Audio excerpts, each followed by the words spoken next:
We have a great session today. I'm sure many more companies will be joining momentarily, but we have a full hour. So let's get going.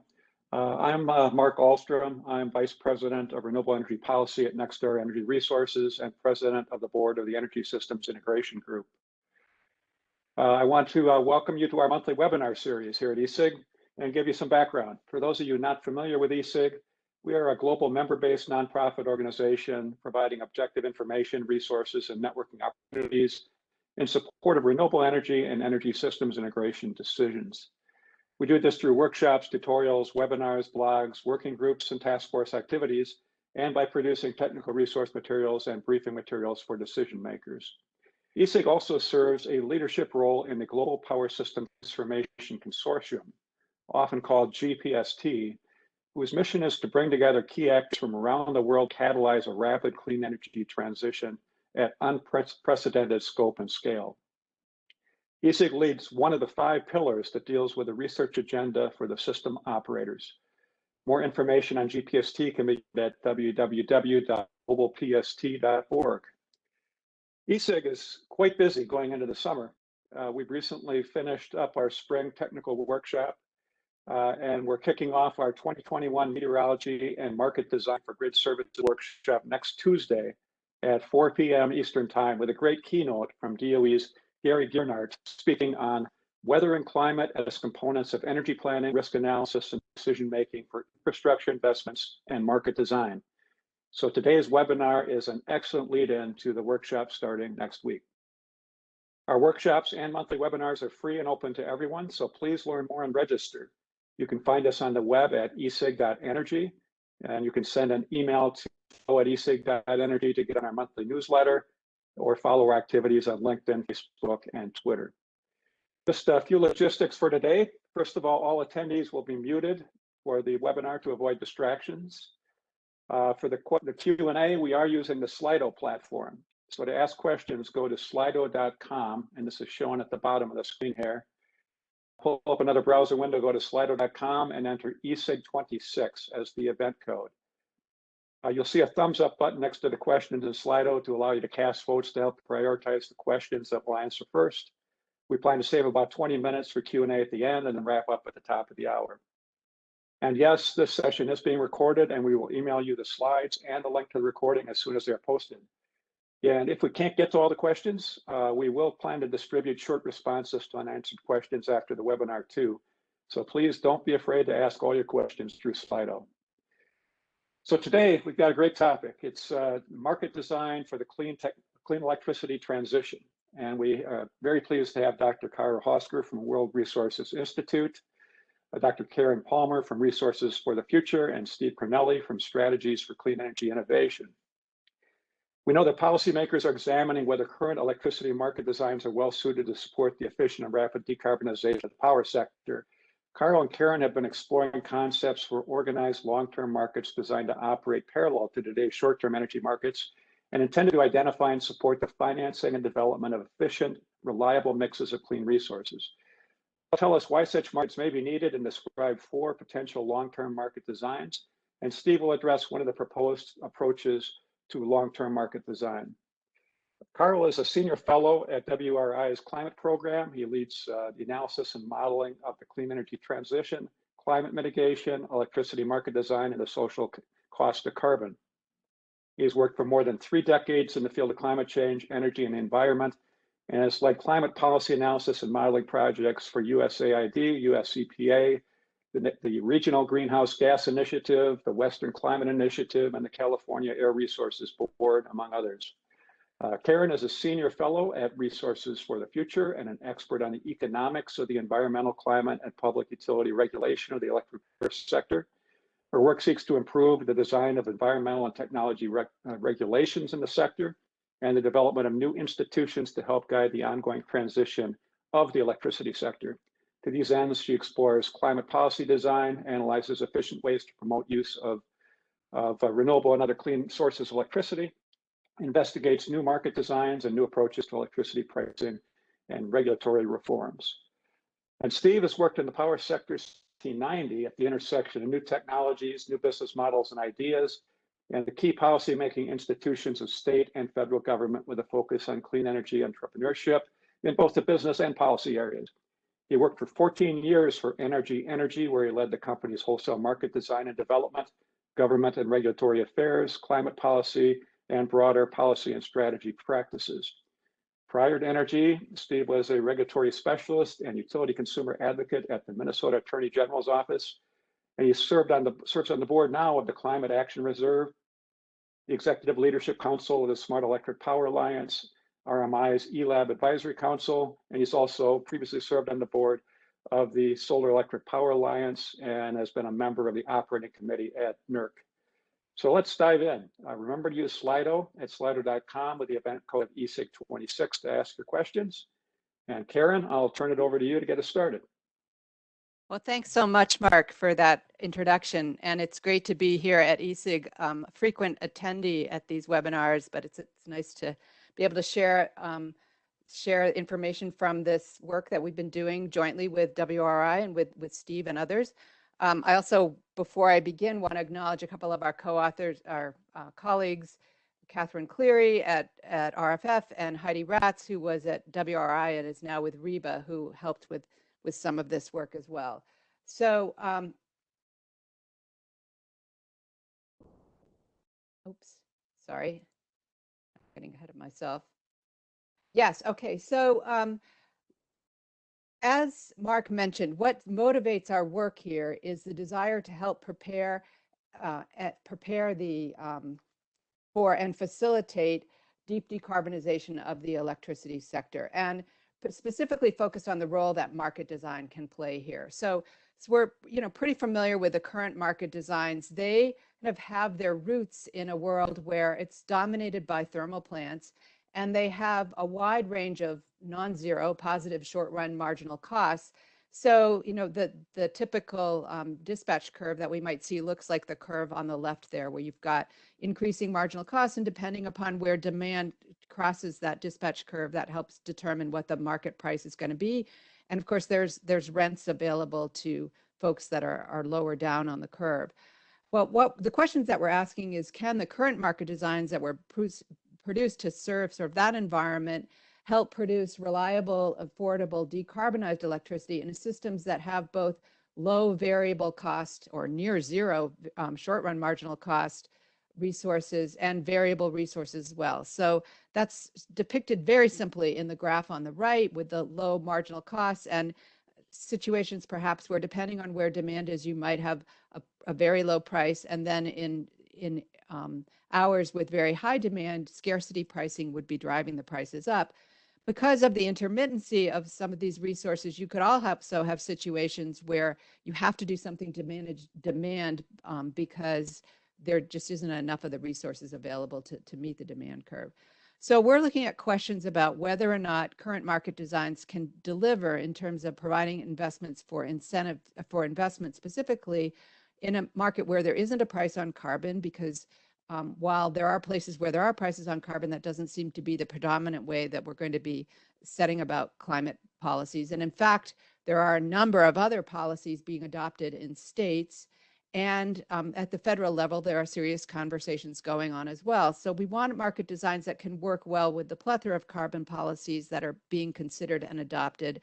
And we also want to think about the resource adequacy role that markets play, like, for example, capacity markets, and how they might need to evolve in systems that have a lot of variable resources. So drilling a little bit deeper here, there are three challenges that we see, and market designs should be in a position to promote or enable the following.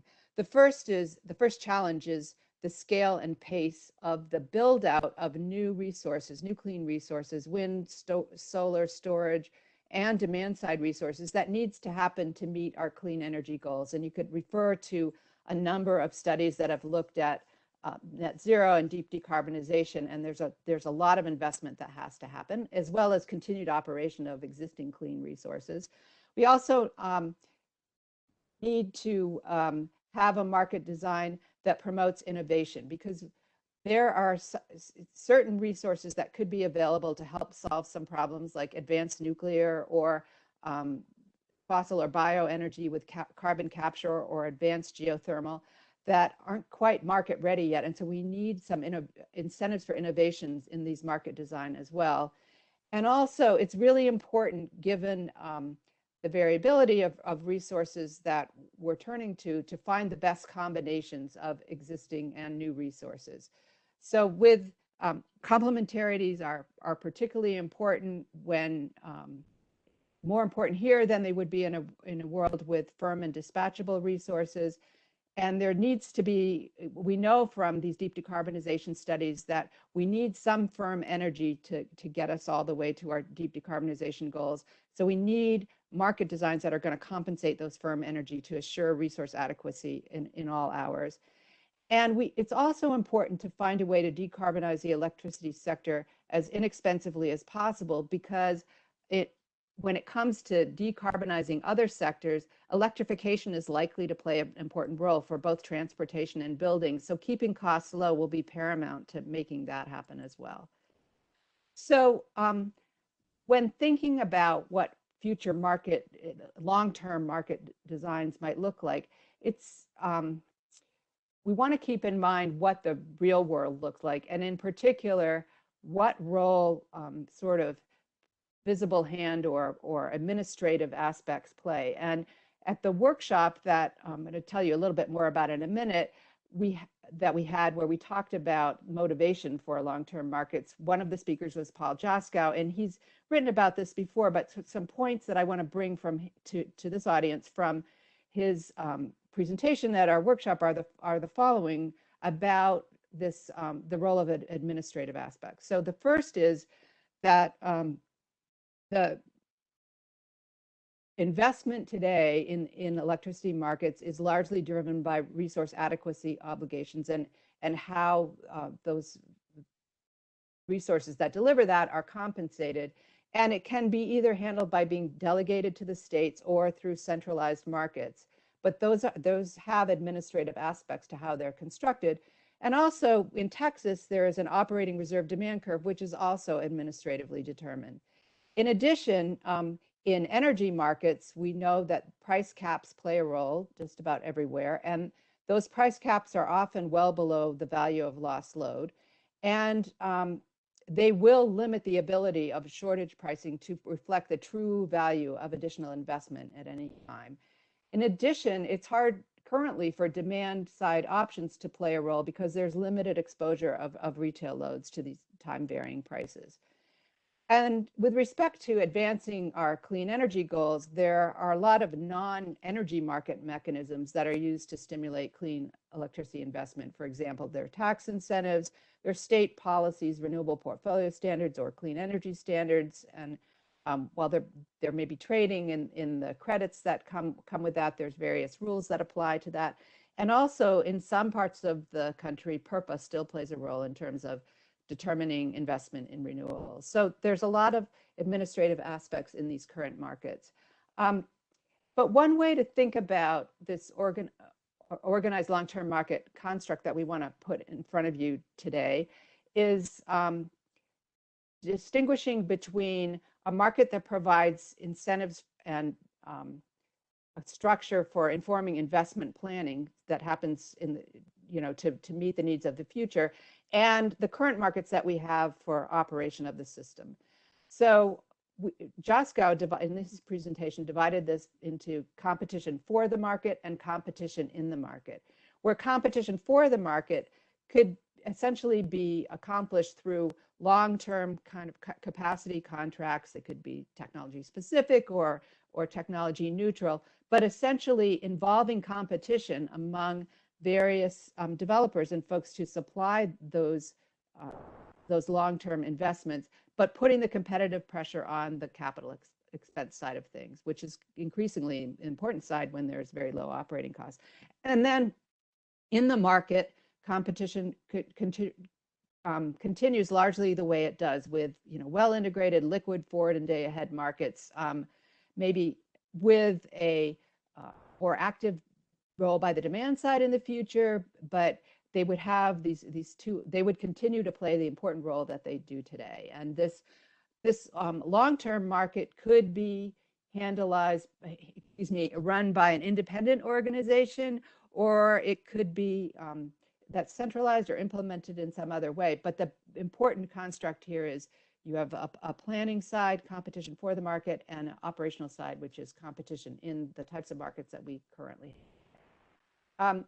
With respect to that long-term markets, they already are being used in a variety of settings. And we know that states and utilities are using these types of competitive procurements to meet their clean energy goals. It's important because developers, it gives them some assurance because of the long-term contracts, and also states are using competitive processes because they want to make sure they get low-cost energy. They also want to accelerate investment in renewable energy, and so they are finding or thinking that a centralized approach would help accelerate that. And even some utilities are also using competitive procurements across all sources to kind of get an efficient mix for their integrated resource planning. And some states are grappling with this as well, trying to meet resource adequacy goals and clean energy policy goals jointly. One such proposal is coming forth in New Jersey, which is for an integrated clean capacity market that jointly optimizes procuring resource adequacy and procuring clean energy. In addition to states and utilities, big companies, big technology companies, Amazon, Google, et cetera, and other large buyers are really interested both for attracting employees and for attracting customers in buying 100% clean energy. And so they're using these competitive procurements, long-term PPAs for renewables and supporting technologies. When they do this, they're worried about meeting their load and not really taking a system-wide perspective, and that would be an advantage of having an organized long-term market that's out there. So let me just conclude my part of the presentation by telling you a little bit about the project that we were engaged in over the last year and a half or so. In that project, we invited 4 authors: Steve Corneli's with us today, Sue Tyranny, Brendan Pierpont, and Eric Gimone, to develop ideas for organized long-term markets that they had already put together in earlier papers. This built on an energy innovation project that started in 2018. Each of these authors produced and we also produced a background report relying on the colleagues I mentioned earlier on competitive procurement as well as innovations in IRP to help inform our discussions. And with the papers produced by the 4 authors, we prepared a summary matrix that compares all these proposals.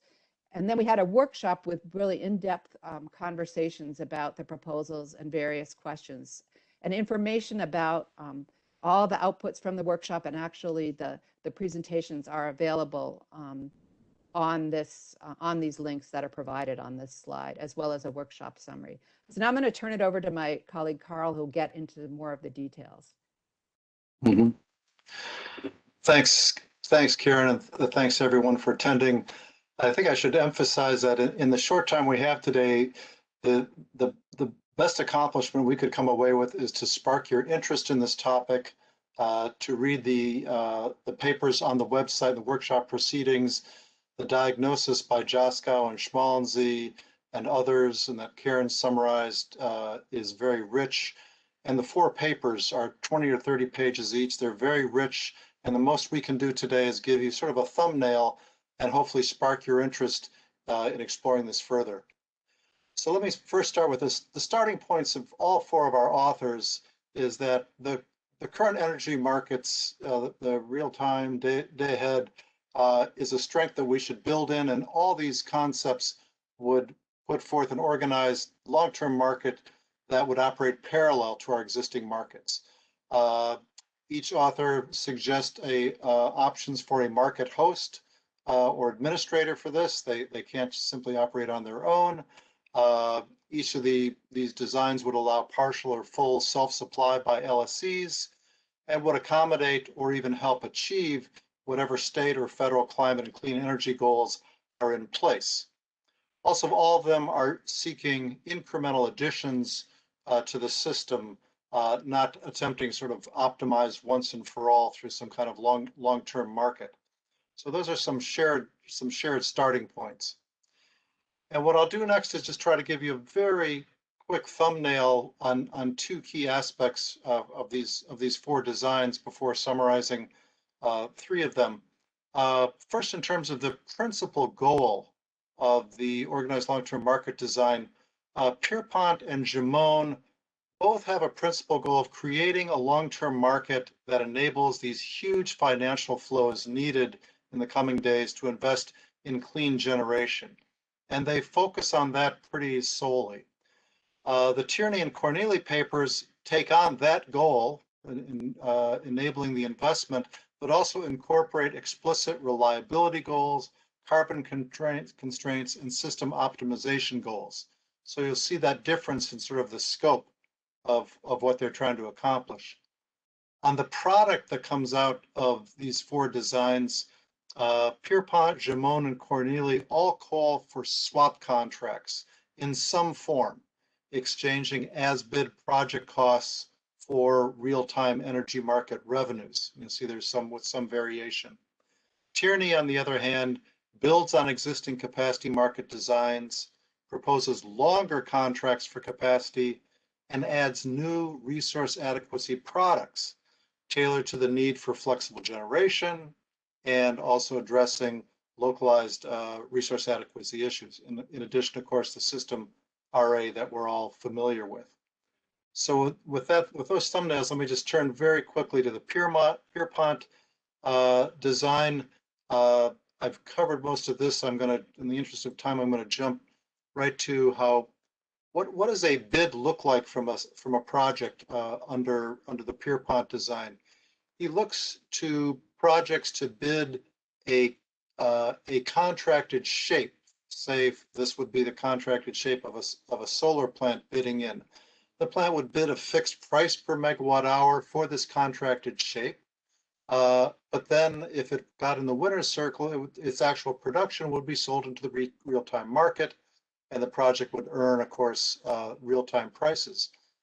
But in the swap or the contract for differences, what would happen there is that the buyer would receive what comes back to the buyer from the long-term market is the fixed price he bought, and then he would net back to the buyers the contracted scheduled profile production times the real-time price. So that's how sort of the swap or CFD would work. In the selecting bids that would come into the long-term market, the LSEs would submit the megawatt hours they would seek to purchase, and that total demand would be aggregated. Individual project bids would be evaluated against a forward price projection, long-term price projection with hourly price profiles, and their bids would be ranked from highest to lowest in terms of net value, the gross value indicated by the forward price projection minus the fixed price per megawatt hour that the project is bidding. So each project would have a total value to the system levelized over the contract years of the project, and those bids with the highest value filling the demand requested would enter the winner's circle.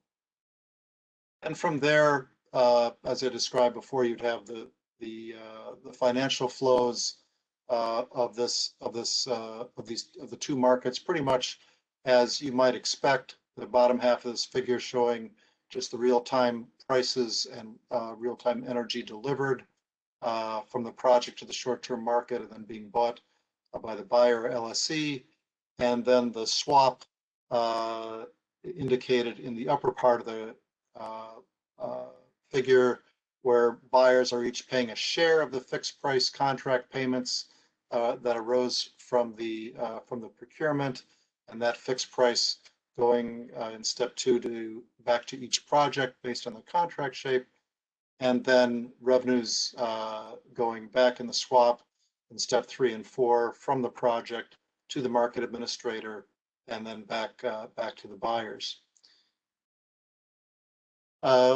Let me turn now to a thumbnail of Eric Gimone's organized long-term market design.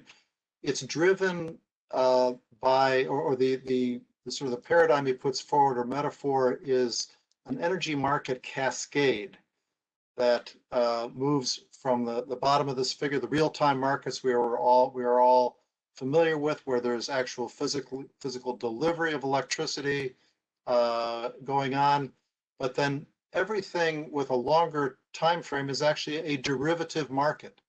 Day ahead and hour ahead markets moving up the cascade are derivative markets. Futures markets stretching out several years are derivative products. And then at the top of the energy cascade, there are the existing long-term mechanisms that Karen described. There are PPAs, there are procurements conducted by states, there are hedges of a very long-term nature.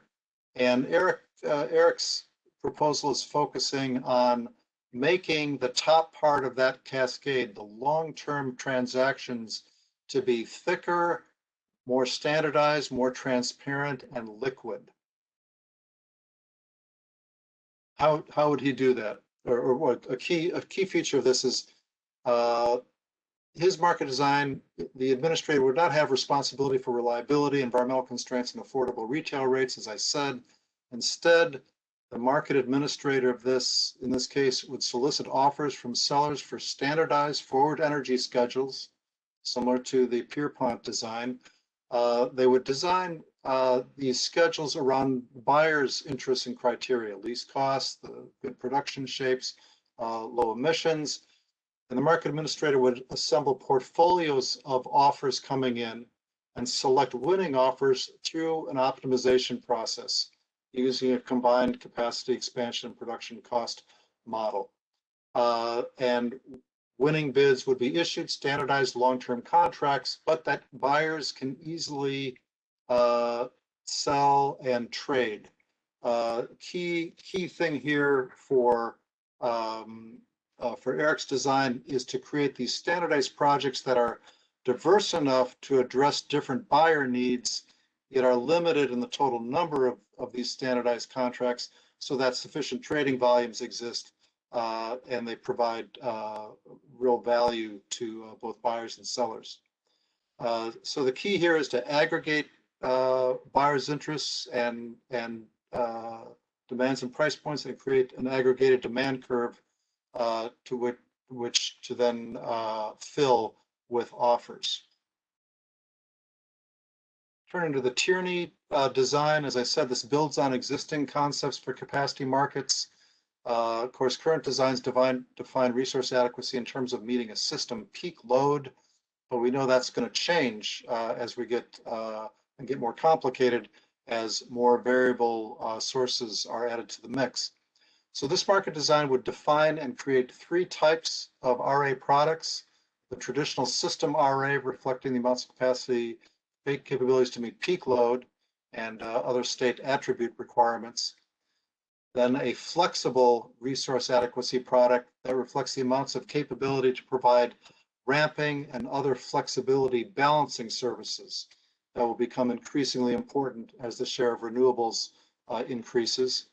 And then finally, a local RA product reflecting the amounts of capabilities needed to create and maintain reliability in particular load pockets. In this case, Tyranny believes that the RTO is probably best situated to administer this. It would conduct long-term planning that identifies resources that provide aggregate RA needed while meeting the state and LLC clean energy attribute requirements, including both local and distributed resources, and also integrates transmission needs or non-wires alternatives. So as part of the normal, roughly 10-year RTO type planning process, that plan emerges would inform the amounts and types of capacities that the RTO would procure, as well as produce a cost allocation applicable to the LSEs. So in the Tyranny design, the RTO would conduct annual procurements of these three types sequentially, starting with local RA as needed, and flexible RA, and then system RA. Bidders would make offers in dollars per megawatt terms for long-term contracts probably on the order of 10 years, accounting for their expected, and of course, these bids would account for their expected future revenues in the energy and ancillary services markets. Start dates could be flexible, which is important for longer lead time projects as those sources emerge. Flexible, perhaps up to 9 years ahead. I mentioned contract lengths. The Tyranny design would also use a sophisticated system planning model to evaluate combinations of bids, and the RTO would select winners based on the best fit, cost minimizing portfolio of those bids. LLCs would also have the option of directly contracting for some or all of their system RA obligations. So those are 3 thumbnails, and I'd like to turn it over to Steve now to give an overview of his proposed design.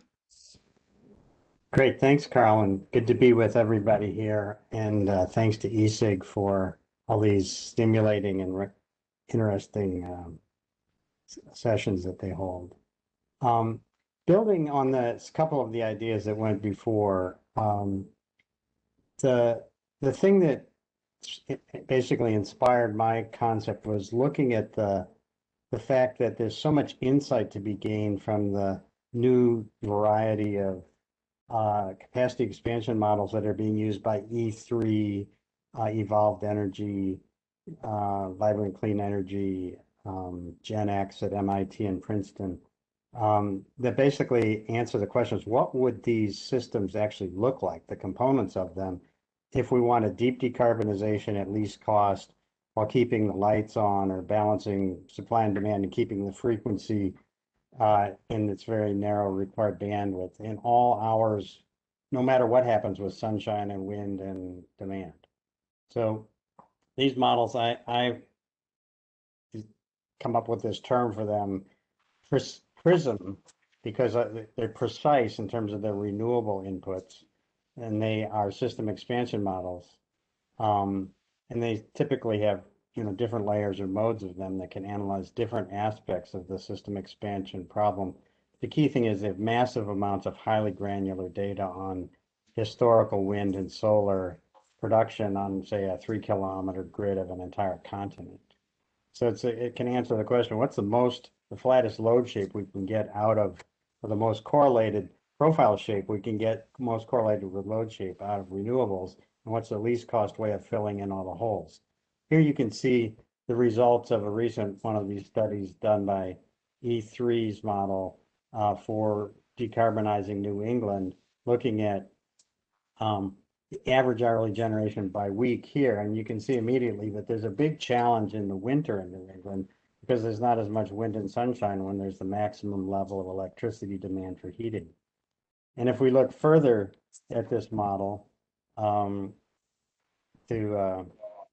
break it apart from an hour a week into all the different hours in the week, you can see that there's a lot of time there that would be very hard to charge batteries up because there's not much sunshine or wind when load is high. So what this model finds out in this situation is a central piece of it is zero carbon gas to provide the flexibility and the zero carbon to get through these kinds of lulls at the least cost.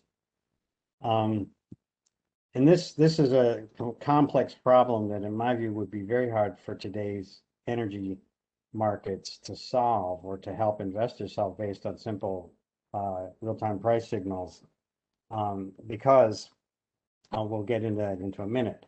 But it occurred to me that if we want to solve this with a market instead of by using a bunch of planning, what if instead of using these things as planning tools with engineering cost assumptions in them, we actually put bids from real projects into them and had them evaluate those bids to see what the least cost, most reliable mix of resources with a growing share of clean energy resources would be. So that's exactly what my so-called configuration market would do. It would use these same basic tools to evaluate competitive bids and clear a competitive auction market to find the mix of resources that can do all this at the least cost. And it would have 4 basic design components.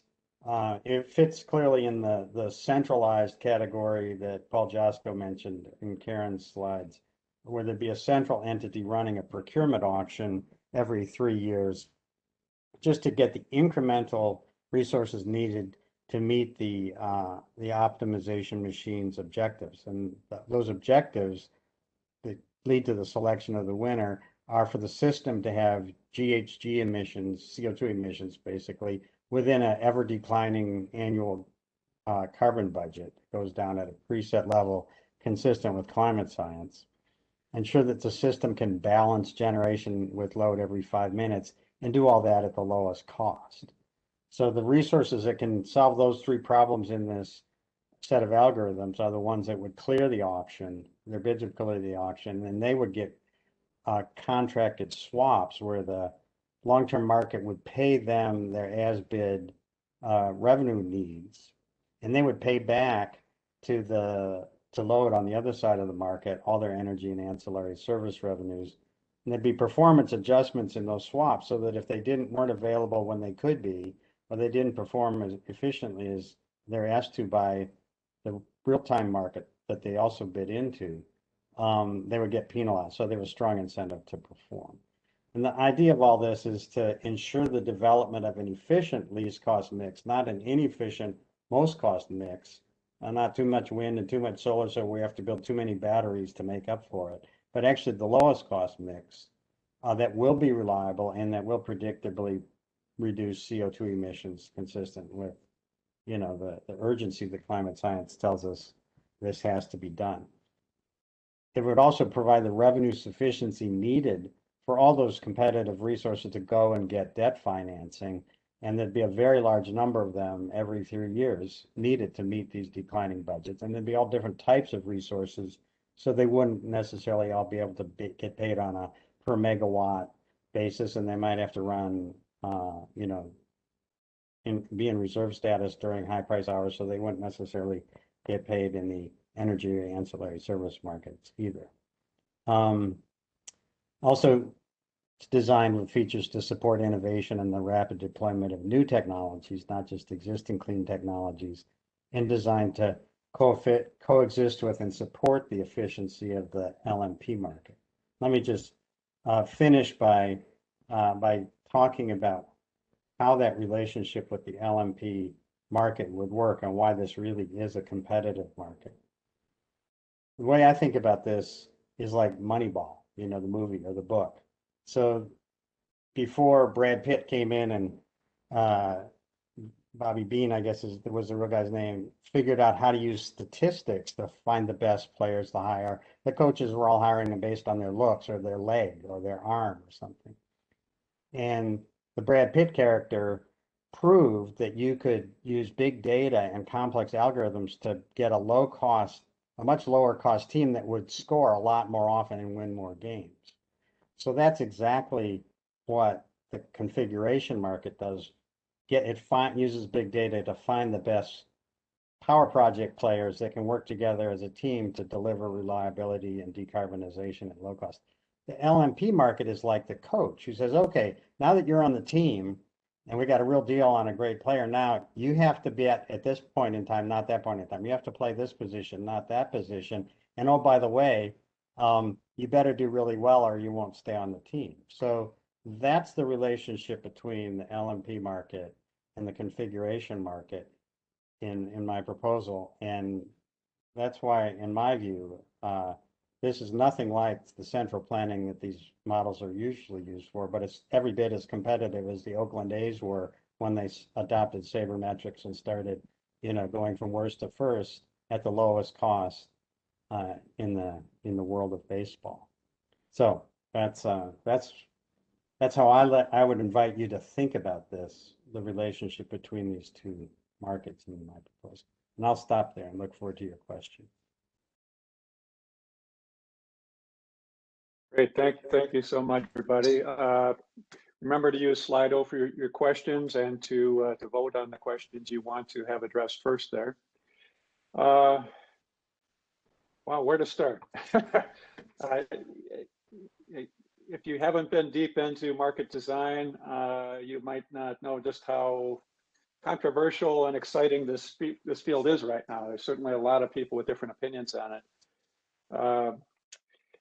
I guess first of all, just a general question is that we have examples of other markets that have done other ways of procuring resources, whether that's energy only markets or whether that's IRP processes in state, whether that's PPAs and customers. In fact, underlying essentially all of our current real-time markets, we have really bilateral agreements that might not be through an organized long-term market, but definitely are a long-term market.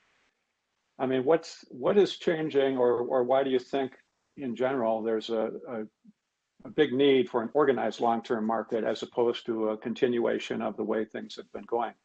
And perhaps part of that too is the other topic that we hear a lot about is grid transformation writ large, right? So if the market is going to change radically over the next 10 years in terms of the types of technologies and products,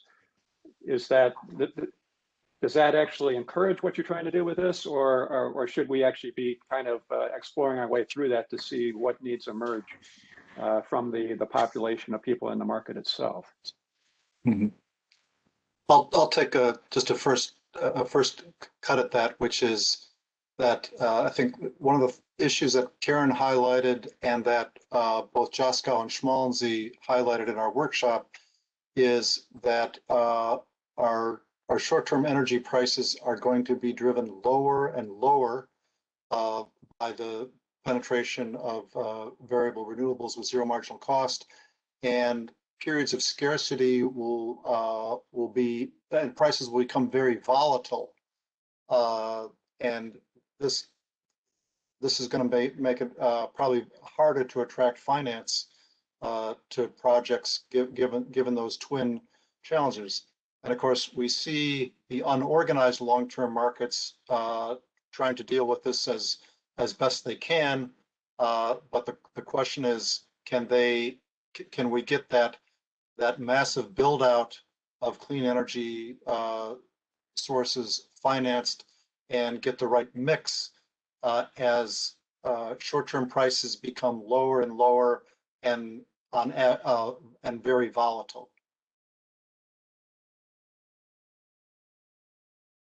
Yeah, I mean, I'm sure you've seen controversy where even some of the authors of your papers have actually argued that real-time prices won't actually fall that much because of scarcity and co-optimization or other approaches in the market. But I mean, in a sense too, I mean, the customers in the markets have proven to be very intelligent and thoughtful in terms of how they hedge their long-term risk, against scarcity pricing and so forth. Yeah. Mark, yeah, go ahead, Steve, because I know you dealt with that with NRG, where you're doing long-term contracts on this, right? Yeah, well, and we see those emerging more. So, as well as sort of creative quasi-long-term quasi-contracts. To me, the biggest issue here is not the whether or not there'll be scarcity pricing. The real question is whether there will be adequate investment and whether it will be the most efficient investment. And I think the reason that I personally am skeptical that the current market systems will work real well is that increasingly we're seeing that it's hard to get the right resources, the right zero carbon resources, all available to add up to meet the highest levels of load, especially as we lose more and more controllable, dispatchable, rampable, spinning reserve, and fast start fossil generation. And so historically, it's been remarkably easy in the power sector to figure out how to make sure you keep the system balanced in terms of having enough iron in the ground. You just add megawatts and a reserve margin of more megawatts on top of your peak load. And because all the megawatts can turn on if their fuel's available and not frozen, or but they should all be able to turn on whenever they're needed. So that's all you need to do. But to make sure that you have enough of all the different kinds of zero carbon resources available to meet the highest or most urgent needs of electricity, when people absolutely don't want to be have their feeder line disconnected in the middle of a cold night in New England, like I showed That's much, much harder to do. And that's not something that a high-end LMP is going to tell me what to build or where to build it. And if I build it, I'm not going to have much of an assurance that I'm going to get my money back necessarily, because that, that peak might jump around and other people might build something else. And so I just think that becomes an incredibly much harder problem to solve as we get more and more variable renewable resources and energy and time limited storage devices serving a bigger and bigger chunk of our load. Just saying, well, we've got to have enough capacity won't work, because that's not all the same kind of capacity, and its actual capacity contribution, its expected load carrying capability is incredibly dynamic. Today it's this, and a year it's something completely different. If people build a bunch more windmills, look what's happened look at the ELCC ratings across MISO over time in their studies, for example. So I don't think there is an easy market solution to this using the current markets. I think it's easy to get to 30% or 40% renewables, but I don't think it's easy to get to deep decarbonization. And I think it'd be real easy to get a much more expensive mix. And that's what all these PRISM studies shows, that there's cheap mixes and there's really expensive mixes. And once you've sunk the 30-year cost of those expensive mixes, you're not going back to the cheap one. So we got to get it right the first time. And I think to me, that's the major driver. It has to be low cost, like Karen said, to support electrification and support the willingness of our major institutions to do this. It has to achieve decarbonization, or else there's just no point. We can't just say, we'll use a lot of gas and that'll be fine. So that's why I see the biggest need for change. Okay, yeah, to go to some of the questions here on our list, top one from Auden kind of is related to that, though. It's a difficult problem to foresee what the future mix of products and services are going to need to be 10 years, even in this sort of modeling effort, isn't it? I mean, can we really show that it is better to use this sort of organized market as opposed to letting market discovery, work for a while first? I think that's that people think we're doing planning because they see these capacity expansion models that are used for planning now. What I'm proposing, and I think it's exactly the same concept, although very different implementation, is what Sue's proposing, is we're not using planning. Well, maybe Sue kind of is, but I'm definitely not proposing using planning and assumptions about future resources to make these decisions. This is every 3 years, this market, this OLTM, would minimize the cost of meeting that period's carbon budget with just enough foresight to avoid screwing it in the future, like don't build gas, build only zero carbon resources. The rest of it's just the current period optimization, doing the best you possibly can with the current resources that are commercially available and willing to bid into an auction with big, bidding bonds. So there wouldn't be phony bids in this. 3 years later, there'll be new inventions, there'll be new technologies, they'll bid in. The pathway will steer itself towards a more efficient future as the technologies evolve, rather than saying, oh, it's got to be 40% nuclear and 60% renewables now, so we're going to build that forever. It's just what we're going to build in the next 3 years that these markets are. And that's designed across all of them, actually, to avoid locking in bogus planning assumptions about the future. Okay, yeah, so you're not trying to necessarily guarantee the perfect solution 10 years out, obviously. No, Karl, Mike Hogan has a number of interesting questions here, I think, too, that, one of the challenges we're seeing, and even in some of the markets right now, is both how do you get the right generators to retire and to leave the market at the right time? And then how do you start looking at this issue of how existing infrastructure is handled in terms of some sort of backup or long-term firm power need, and whether that would be picked up? Do you see that as being better handled by these approaches? Yes, I think Mike puts his finger on a real important problem, which is a lot of legacy fossil generation is hanging on, and that's, I think, particularly true in RTOs with capacity markets. But the key thing is, in responding to one of Mike's comments in the box, in which he said, we don't really need investment in capacity, we need more and more capacity to exit. what's driving a lot of the thinking behind these market designs is that if you look at any deep decarbonization pathway for the globe or for the US or for virtually any country, you're looking at expanding total generation by 2 or 3 times over the next 30 years. And that's even with energy efficiency and with demand response and with all the other cool things, because we're going to be electrifying so many end uses to try to fight climate change. And so finding the right mixes and the kind of investment that we've seen, like in the Princeton Net Zero study, that is going to require us to rethink how we design these markets. Add something here, which is, with the exception of Steve's proposal, which has a built-in carbon constraint, the other proposals are kind of operating in concert with a climate policy, and that's going to be part of what's going to help drive the retirement of existing units, or at least not the operation of those units. So ultimately, they might end up being retired. So it's not like the market design by itself is going to help achieve deep decarbonization necessarily, but it's going to work in concert with other policies. So those are an important part of the mix. And where does this climate budget really come from, Karen? Does it have to be at a national level, or how would it deal with state carbon objectives, things like that? And how would that then map onto the existing RTOs?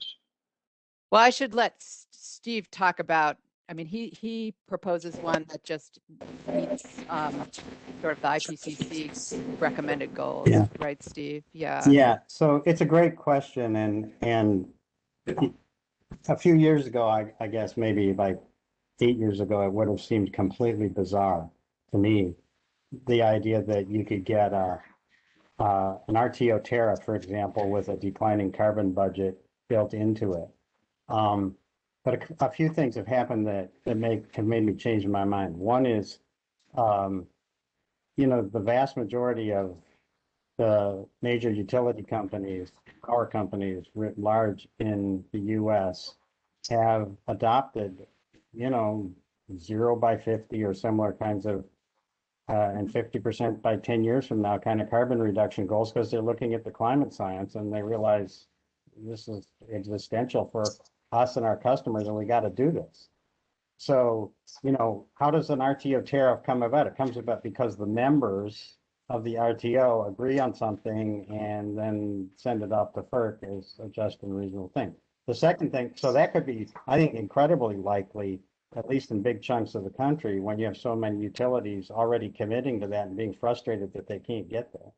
The second thing is FERC had this technical conference on carbon pricing not too long ago, where, basically, you don't have to read between the lines or the tea leaves to hear Neil Chatterjee and other people at FERC say, if PJM wants to file a carbon price in their tariff for dispatch purposes, we'd approve it. And all the CEOs, from Texas power companies who testified at that thing said that's what they wanted.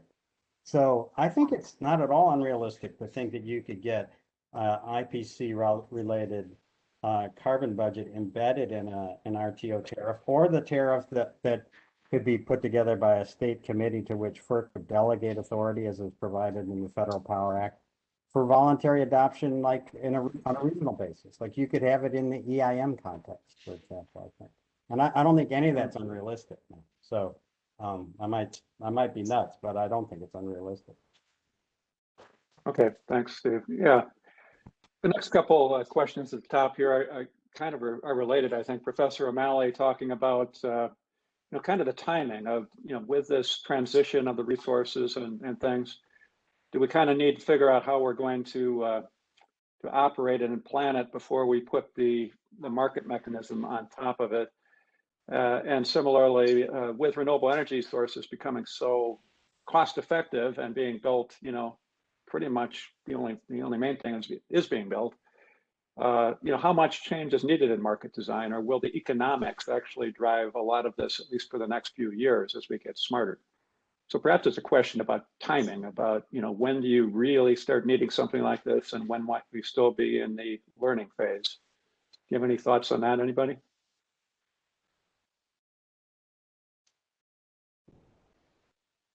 Karen, do you want to, we're going to take a crack? Okay.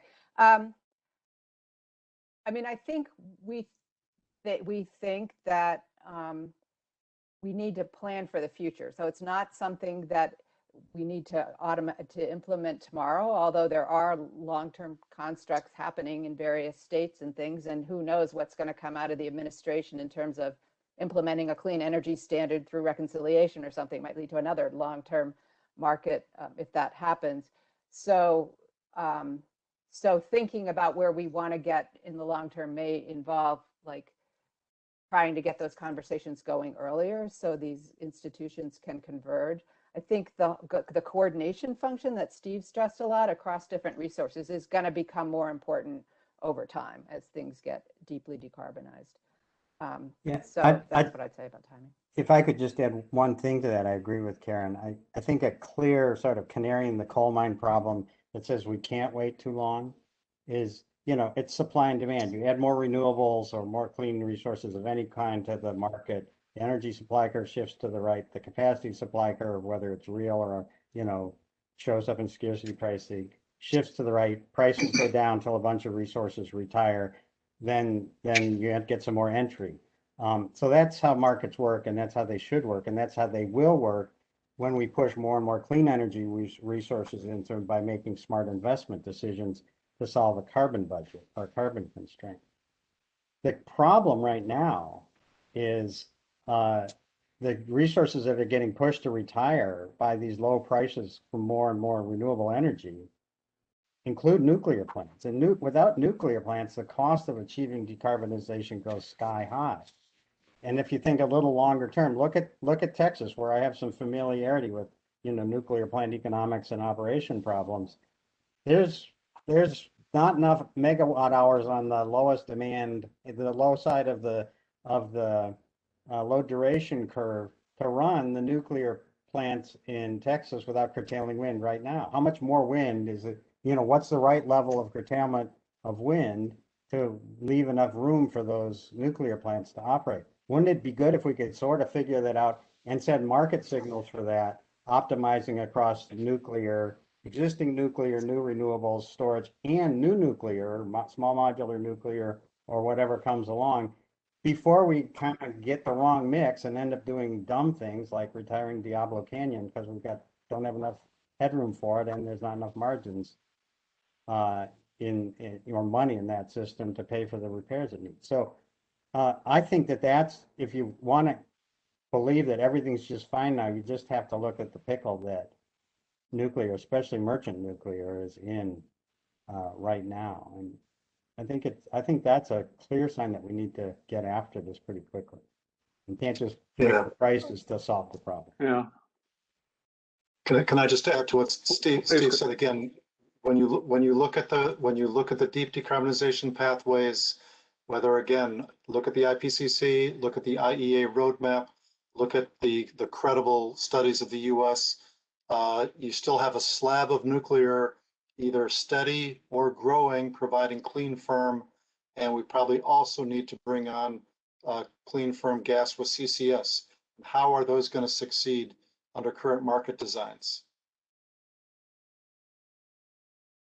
Yeah, it becomes an interesting question about unless you do have a price on carbon, how do you avoid kind of subsidizing inflexibility to some extent in the market when we actually want flexibility and other services like that as well, I guess. Just a final question here. A number of people have commented about the demand side and how are we assuming enough response from the demand side and participation of DERs and other shaped resources in here, and how would those fully be picked up by these organized long-term markets the way that they're designed, or does that have to be considered further? So if I could speak to that, I think there's a potential here for sort of a slider scale way of thinking about the organized long-term markets and the extent to which they're going to be overbuilt to guarantee balancing in all these times. And I think that's where, because I do think it's important to find ways to activate the demand side and not just throw it to the long-term markets to be in a position to guarantee that we can always balance supply and demand under all possible circumstances. That you could sort of think about the loss of load probability or loss of load expectation as building a little bit in, and how much kind of depends on where you see the slider scale operating, but that you could have both long-term markets and responsive demand, and also demand response or demand side aggregators potentially playing a role in markets such as the one Steve. Okay, thank you, Karen. Well, we have literally dozens more questions we're not going to have time for. We will send these around to the panelists and try to get quick answers that we'll post for you. And I hope we'll find a way to continue this discussion, with this great group of speakers and with the whole ESIG community here. So this is not the end. I'm sure it's a very fascinating topic. So I want to thank Karl, Karen, and Steve for this great session. As mentioned earlier, an email will go out once the video file has been posted, along with the presentations and the answers to questions, and we'll get that posted for you as soon as possible.